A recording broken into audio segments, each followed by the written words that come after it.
that's nice. Man, it's absolutely gorgeous this morning. Went to the festival a little bit last night. Checked out the concert. They got pyro. Chris's CRX was on stage. Just wild.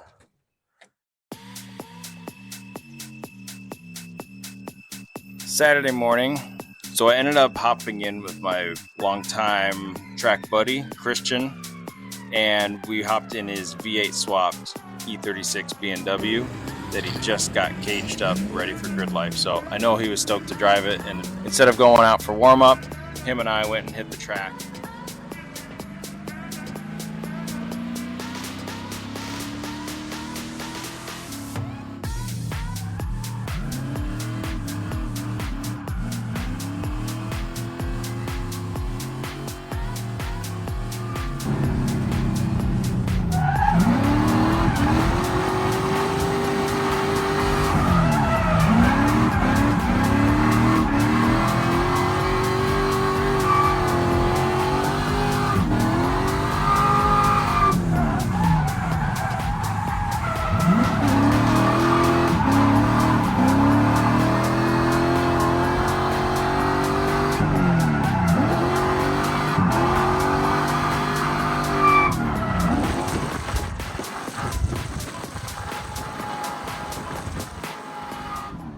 Seven years ago, Grid Life Touring Cup began. It was the second round ever in 2019. That was my first MidWest Festival, and 7 years later, we're here on a beautiful Saturday afternoon.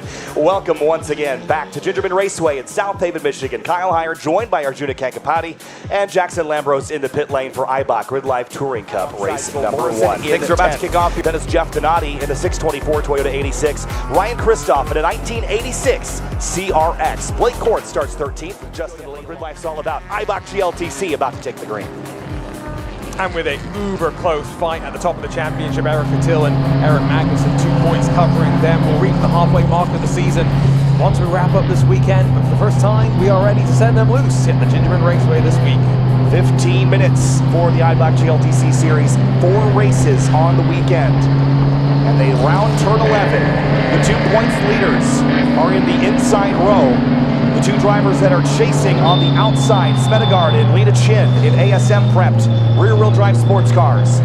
It's time to bring the action from South Haven, Michigan to the 13th annual Grid Life MidWest Festival. We're underway and into turn 1, a late green flag.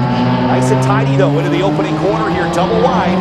And I think Magnussen might have been able to pull up alongside Andy Smedegaard here as we leave turn 2 and head up to turn 3, Arjuna.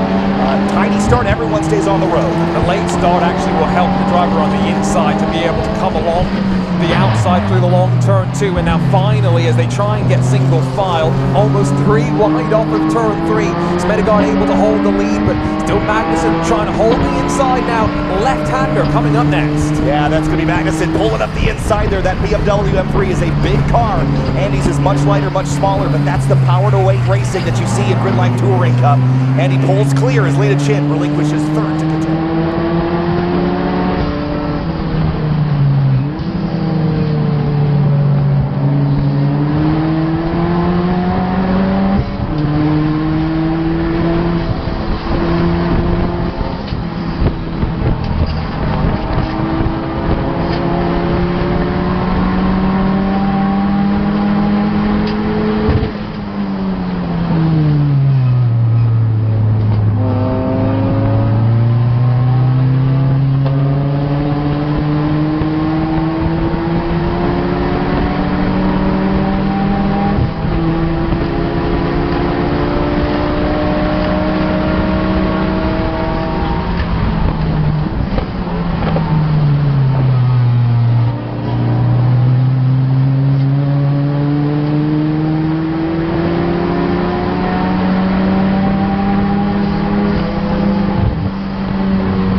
sorry about the audio in the other clip, but whenever the front radiator got pinched, I was running hot and I had to manage that. So I ended up having basically a fuel management type of race where I had to mitigate my power used on the straightaways to keep the engine cool, which means keeping the boost lower or coming off the throttle and lowering the boost earlier to prevent as much heating from getting in the engine. It was still working, but it wasn't working quite as well as it should, so the engine was quite hot.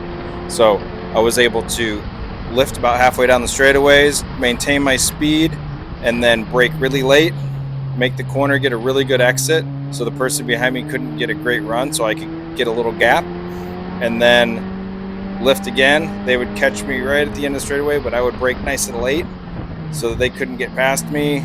I would then get another good exit and try to maintain that gap. Eventually I did get caught up and passed a few times, but you don't care because you're gonna watch it.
So even though I lost a couple spots here, I finally see that there's a yellow flag, and I'm actually really thankful. That gives me a chance to get the temps down and figure out what I'm going to do for this restart. I am able to eventually get the temps down, and I think the car would be still good if we got one more lap. Time's really ticking down, and it looks like we're going to finish this race under yellow, which honestly, I wish I had a chance to get a couple more spots back, but already knowing that I was able to mitigate the damage, I'm okay with it. I'll take it. 13th place, not the best, but considering what happened, we're good. Let's just move on to race 2.